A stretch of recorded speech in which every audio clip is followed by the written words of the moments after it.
Hello दोस्तों, नमस्कार। आप सभी लोग स्वस्थ हों, सुखी हों, ऐसी कामना के साथ आज की स्टोरी का आरंभ करते हैं। और आज की हमारी एक और महाभारत से स्टोरी होने वाली है। चित्रांगदा कौन थी? तो चलिए आप लोगों को बताते हैं कि महाभारत में इनका क्या रोल था।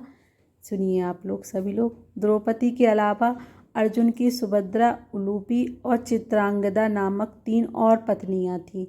सुभद्रा से अभिमन्यु, उलूपी से इरावत, चित्रांगदा से विभ्रुवाहन नामक पुत्रों का जन्म हुआ। तो आइए जानते हैं अर्जुन की पत्नी चित्रांगदा के बारे में 5 दिलचस्प बातें। ऐसे बनी अर्जुन की पत्नी। वनवास के दौरान कुंती पुत्र अर्जुन एक बार महेंद्र पर्वत होकर समुद्र के किनारे चलते चलते हुए मणिपुर पहुँचे। वहाँ उन्होंने मणिपुर नरेश चित्रवाहन की पुत्री चित्रांगदा को देखा तो देखते ही रह गए, क्योंकि वह बहुत ही सुंदर थी। तब उन्होंने मणिपुर के नरेश के समक्ष पहुंचकर कहा, राजन, मैं कुलीन क्षत्रिय हूँ, आप मुझसे अपनी कन्या का विवाह कर दीजिए। चित्रवाहन के पूछने पर अर्जुन ने बतलाया कि मैं पांडुपुत्र अर्जुन हूँ। तब चित्रवाहन ने अपनी भी एक शर्त रखी। राजा चित्रवाहन ने अपनी पुत्री को देने के लिए अर्जुन के समक्ष एक शर्त रखी। शर्त यह थी कि उसका पुत्र अर्जुन और चित्रांगदा का पुत्र चित्रवाहन के पास ही रहेगा, क्योंकि पूर्व युग में उसके पूर्वजों में प्रभंजन नामक राजा हुआ करते थे। उन्होंने पुत्र की कामना से तपस्या की थी, तो शिव ने उन्हें पुत्र प्राप्ति का वरदान देते हुए यह भी कहा था कि हर पीढ़ी में एक ही संतान हुआ करेगी। अतः चित्रवाहन की संतान वह कन्या ही थी। नरेश ने कहा, मेरी यहाँ एक ही कन्या है, इसे मैं पुत्र ही समझता हूँ। इसका मैं पुत्र का धर्म अनुसार विवाह करूँगा, जिससे इसका पुत्र हो जाए और मेरा वंश प्रवर्तक बने। अर्जुन ने कहा, ठीक है, आपकी शर्त मुझे मंजूर है। और इस तरह अर्जुन और चित्रांगदा का विवाह हो गया। अब चित्रांगदा का पुत्र कुछ काल तक अर्जुन ने चित्रांगदा के साथ वैवाहिक जीवन का आनंद लिया और उसके बाद उनको एक पुत्र हुआ। पुत्र का नाम विभ्रुवाहन रखा गया। पुत्र जन्म के उपरांत उसके पालन का भार चित्रांगदा पर छोड़ अर्जुन ने विदा ले ली। चलने से पूर्व अर्जुन ने कहा कि यह कालांतर में युधिष्ठिर राजसूय यज्ञ करेंगे, तभी चित्रांगदा अपने वहां अर्जुन के सभी संबंधियों से पिता के साथ इंद्रप्रस्थ आ जाएं। वहां अर्जुन के सभी संबंधियों से मिलने का सुयोग मिल जाएगा।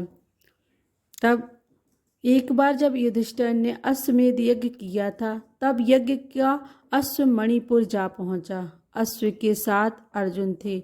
वह घोड़ा घुमाते घुमाते मणिपुर जा पहुँचे। मणिपुर नरेश विभ्रुवाहन ने जब सुना कि मेरे पिता आए हैं, तब वे गणमान्य नागरिकों के साथ बहुत सा धन साथ लेकर बड़ी विनय के साथ उनके दर्शन कर लिए। नगर सीमा पर पहुंचकर मणिपुर नरेश को इस प्रकार आया देख अर्जुन ने धर्म का आश्रय लेकर उसका आदर नहीं किया।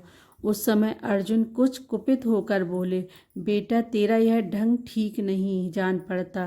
तू क्षत्रिय धर्म से बहिष्कृत हो गया है। पुत्र, मैं महाराज युधिष्ठिर के यज्ञ संबंधी अश्व की रक्षा करता हुआ तेरे राज्य के भीतर आया हूँ, फिर भी तू मुझसे युद्ध क्यों नहीं करता? क्षत्रियों का धर्म है युद्ध करना। अर्जुन ने क्रोधित होकर कहा, तुम दुर्बुद्धि को धिक्कार है। तू निश्चय ही क्षत्रिय धर्म से भ्रष्ट हो गया है। तभी तो एक स्त्री की भांति तू यहाँ युद्ध के लिए आए हुए मुझको शांतिपूर्वक साथ लेने के लिए चेष्टा कर रहा है। इस तरह अर्जुन ने अपने पुत्र को बहुत खरी खोटी सुनाई। समय अर्जुन की पत्नी नाग कन्या उलूपी भी उस वार्तालाप को सुन रही थी। तब मनोहर अंगों वाली नाग कन्या उलूपी धर्म निपुण विभ्रुवाहन के पास आकर यह धर्म सम्मत बात बोली, बेटा, तुम्हें विदित होना चाहिए कि मैं तुम्हारी विमाता नाग कन्या उलूपी हूँ। तुम मेरी आज्ञा का पालन करो, इससे तुम्हें महान धर्म की प्राप्ति होगी। तुम्हारे पिता कुरुकुल के श्रेष्ठ वीर और युद्ध के मद से उन्मत्त रहने वाले हैं, अतः इनके साथ अवश्य युद्ध करो। ऐसा करने से ये तुम पर प्रसन्न होंगे, इनसे संशय नहीं है। यह सुनकर बभ्रुवाहन ने अपने पिता अर्जुन से युद्ध करने का निश्चय किया। तब अर्जुन और बभ्रुवाहन के बीच युद्ध हुआ। कहते हैं कि इस युद्ध में बभ्रुवाहन मूर्छित हो गए थे और अर्जुन मारे गए थे। चित्रांगदा का विलाप। अर्जुन के मारे जाने का समाचार सुनकर युद्ध भूमि में अर्जुन की पत्नी चित्रांगदा पहुंचकर विलाप करने लगी। वह उलूपी से कहने लगी कि तुम्हारी ही आज्ञा से मेरे पुत्र बभ्रुवाहन ने अपने पिता से युद्ध किया। चित्रांगदा ने रोते हुए उलूपी से कहा कि तुम धर्म की जानकार हो बहन, मैं तुमसे अर्जुन और के प्राणों की भीख मांगती हूँ। चित्रांगदा ने उलूपी को कठोर और विनम्र दोनों तरह के वचन कहे। अंत में उसने कहा कि तुम्हें ने मेरे बेटे को लड़ाकर उनकी जान ले ली है। मेरा बेटा भले ही मारा जाए, लेकिन तुम अर्जुन को जीवित कर दो, अन्यथा मैं भी अपने प्राण त्याग दूंगी। तभी मूर्छित बभ्रुवाहन को होश आ गया और उसने देखा कि उसकी माँ अर्जुन के पास बैठकर विलाप करने लगी है और प्रण कर लिया कि अब मैं भी उस रणभूमि में अमरण अनशन पर अपनी देह त्याग दूंगी। पुत्र और माँ के विलाप को देख सुनकर उलूपी का हृदय भी पसीज गया और उसने संजीवन मणिका का स्मरण किया।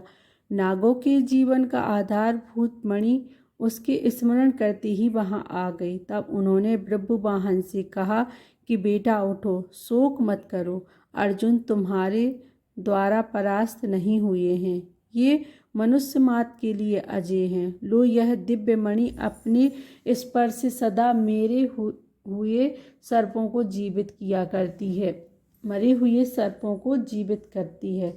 इसे अपने पिता की छाती पर रख दो, इसका स्पर्श होते ही वे जीवित हो जाएंगे। बभ्रुवाहन ने ऐसा ही किया। अर्जुन देर तक सोने के बाद जागे हुए मनुष्य की भांति जीवित हो उठे। फिर उसने अश्वमेध का घोड़ा अर्जुन को लौटा दिया और अपनी माताओं चित्रांगदा और उलूपी के साथ युधिष्ठिर के अश्वमेध युद्ध में शामिल हो गए। तो ये थी हमारी बभ्रुवाहन की कहानी। आप लोगों को कैसी लगी कमेंट बॉक्स में लिखकर ज़रूर बताइएगा, और अगर अच्छी लगी हो तो लाइक के बटन को प्रेस कीजिएगा। और इसी तरह की और भी प्रसंग अगर आप सुनना चाहते हैं तो इस चैनल को सब्सक्राइब कीजिएगा। धन्यवाद दोस्तों।